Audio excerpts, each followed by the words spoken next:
se retrouve dans cette nouvelle vidéo pour un tag.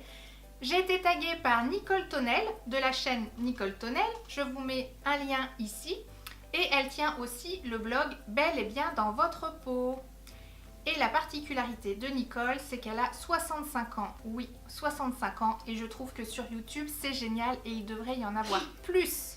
Donc Nicole, Nini, si tu passes par là, je te fais un gros bisou et je te remercie. C'est parti pour les questions. Depuis quand es-tu sur YouTube? Ça fait 4 ans. Oups. Ça fait 4 ans que je suis sur YouTube. Ça paraît un peu long et à la fois c'est passé très vite. Simplement, j'ai jamais été vraiment très régulière dans mes vidéos. Et en fait, la chaîne sur laquelle on est en ce moment a été créée en janvier 2013. Mais il faut savoir que j'avais commencé ma chaîne en novembre et décembre 2012. Mais j'avais publié mes vidéos en fait sur le compte, enfin sur la chaîne qui était liée à mon email perso. Et quand je me suis rendu compte que je commençais à avoir une dizaine d'abonnés et des dizaines de vues sur mes vidéos, c'était la fête, c'était génial. Je me suis dit, il faut peut-être mieux que je crée une chaîne à part, parce que pour la petite histoire, quand j'ai créé ma chaîne, enfin quand j'ai commencé à faire des vidéos, j'étais en mode anonyme. C'est-à-dire que je le disais à personne que je faisais des vidéos, et même encore, j'ai un petit peu de mal à le dire. Mais voilà, donc pour répondre à la question, ça fait 4 ans, hein, voilà, je ne vais pas m'éterniser sur le sujet. Ta vision sur ce réseau social a-t-il changé? Alors évidemment, depuis tout ce temps, c'est vrai que YouTube a évolué. Avant, on était plus dans des vidéos amateurs, et maintenant, c'est vrai que ça se profile plus pour un côté plus professionnel. Mais moi j'aime bien toute la technique qu'il y a derrière et ça ne me dérange pas plus que ça, dans le sens où à partir du moment où on fait les choses avec le cœur et avec éthique, il n'y a aucun problème. As-tu créé des liens d'amitié avec des personnes? Alors je n'ai pour le moment rencontré aucune collègue youtubeuse. Par contre, j'ai créé des liens, on va dire, récurrents avec des abonnés. Et ça me fait chaud au cœur parce que ça me fait plaisir de revoir toujours les mêmes personnes qui me laissent des petits mots gentils. Et ça m'encourage à continuer. Mais j'espère très bientôt rencontrer des collègues youtubeuses. Sachant que dernièrement, j'ai aussi rencontré des collègues blogueuses. Parce que je fais partie maintenant de la team des blogueuses de Tours. Et c'est vrai que c'est quand même vachement bien. Vachement. Hein. Vachement. C'est quand même cool de pouvoir échanger avec des personnes qui ont la même passion. Alors pas forcément la même passion pour le contenu que l'on produit. Moi c'est vrai que c'est plus autour de la beauté et du lifestyle. Mais aussi avec des personnes qui font de la création de contenu, donc autour d'un blog aussi. Même si c'est pas forcément le même contenu qui est partagé, mais on a les mêmes problématiques techniques, tout ça derrière. Donc c'est plutôt chouette parce que c'est pas forcément avec l'entourage qu'on peut échanger sur ces sujets. Donc ça c'est cool.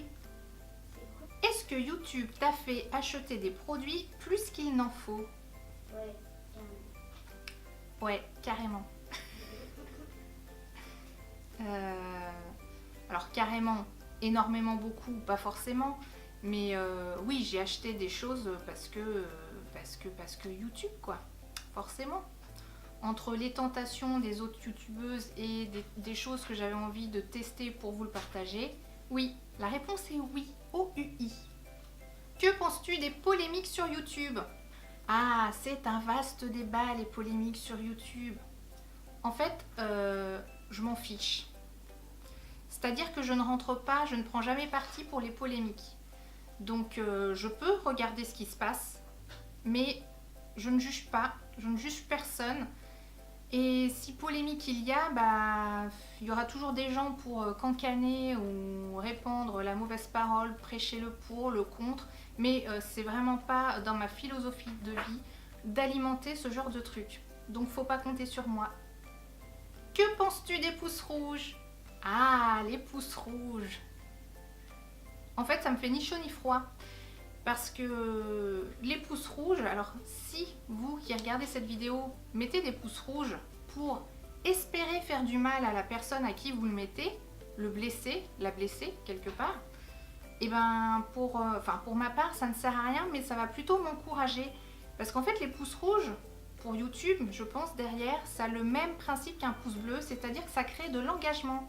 Et à partir du moment où il y a de l'engagement sur une vidéo, des pouces bleus, des pouces rouges, des commentaires, et ben ça prouve que la vidéo a un intérêt. Donc, YouTube va la mettre en avant. Et ça, c'est plutôt cool. Alors, pour les haineux, les rageux, continuez de mettre des pouces rouges. Ou alors, partez de ma chaîne, hein, vous n'avez rien à faire là si ça vous plaît pas. Hein. Au revoir. Sachant que moi, je ne mets jamais de pouces rouges parce que je pars du principe de ne pas faire aux autres ce que je n'aimerais pas que l'on me fasse. Donc soit j'aime vraiment et je vais mettre un pouce bleu, soit la vidéo ne m'apporte rien de spécial et je ne mets rien du tout, ni commentaire, ni pouce, puis je ferme et puis c'est tout. Allez, pourquoi se compliquer la vie? En plus, mettre un pouce rouge, quelque part, ça demande de faire un effort. Hein, donc, quelque part, les personnes sont un petit peu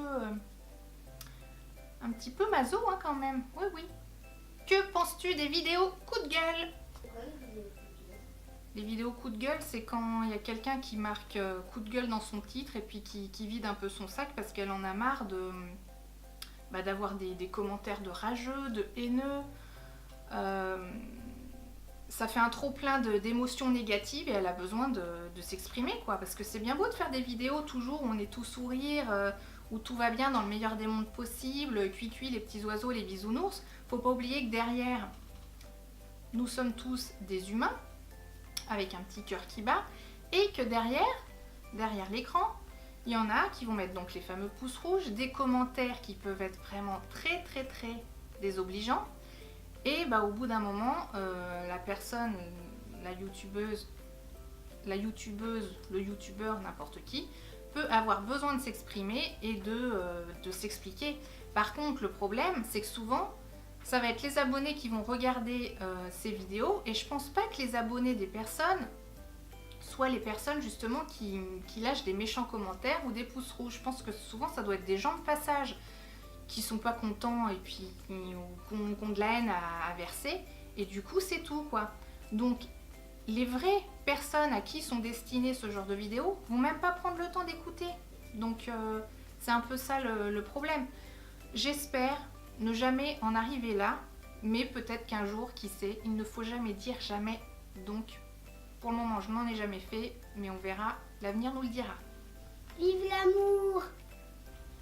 Crois-tu que le fait d'avoir beaucoup d'abonnés donne la grosse tête? Alors pour moi, c'est encore un débat ça. La question n'est pas de savoir si avoir... D'abord, en plus, c'est quoi peu ou beaucoup d'abonnés? Si on parle de 100 abonnés... T'as podé? Ouais. Ça dépend si on parle de 100 abonnés, 1000 abonnés, 10 000 abonnés, 100 000 abonnés, 1 million d'abonnés. Moi, ce que je pense, c'est que c'est plus une histoire de personne et de tempérament et de caractère. Faut jamais oublier d'où l'on vient, d'où l'on est parti, le chemin qu'on a parcouru. Et c'est toujours bien aussi d'être bien entouré.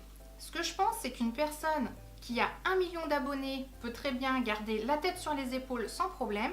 Mais une personne qui arrive à 1000, 10 000 ou 100 000 abonnés, donc beaucoup moins d'abonnés que d'autres, peuvent prendre la grosse tête.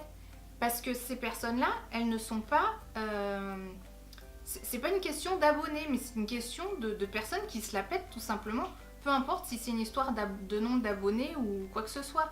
Après, est-ce que la personne qui prend la grosse tête parce qu'elle a parce qu'elle a X nombre d'abonnés, est-ce que cette personne traite bien ses abonnés aussi derrière? Moi, c'est ça la question que je vais me poser. Donc, est-ce que ça peut donner la grosse tête? Je vais dire oui, mais ça va être une question de personne, de caractère, de tempérament. Et j'espère que la plupart, tout comme les stars, les people, choses comme ça, savent d'où elles viennent, savent pourquoi elles en sont là. Et c'est aussi le fait de garder la tête froide qui permettra de continuer toujours sur de bonnes bases et avec des bonnes relations avec sa communauté. Dernière question, qui veux-tu taguer? Ah si, je vais te taguer. Pourquoi? Parce que sur le coup, je savais pas trop qui taguer, parce que je pense qu'il y a beaucoup de personnes qui l'ont déjà fait. Et je sais pas trop qui taguer. Mais je vais taguer Angelina. Bonjour. Comme Comment ça va? ça lui fera une bonne raison de faire une vidéo. Ça te fera réfléchir, ça te fera une dissertation. Vive l'amour. Et voilà, ce petit tag est terminé. J'espère qu'il vous a plu. N'hésitez pas à me laisser un petit pouce en l'air si ça vous a plu ou un petit pouce en bas si vous n'avez pas aimé. Mais de toute façon, ça fera toujours de l'engagement et moi je serai contente. Surtout, n'oubliez pas de me laisser en commentaire ce que vous pensez de mes réponses. Et je vous dis à bientôt pour une prochaine vidéo. Ciao! Ciao et vive l'amour.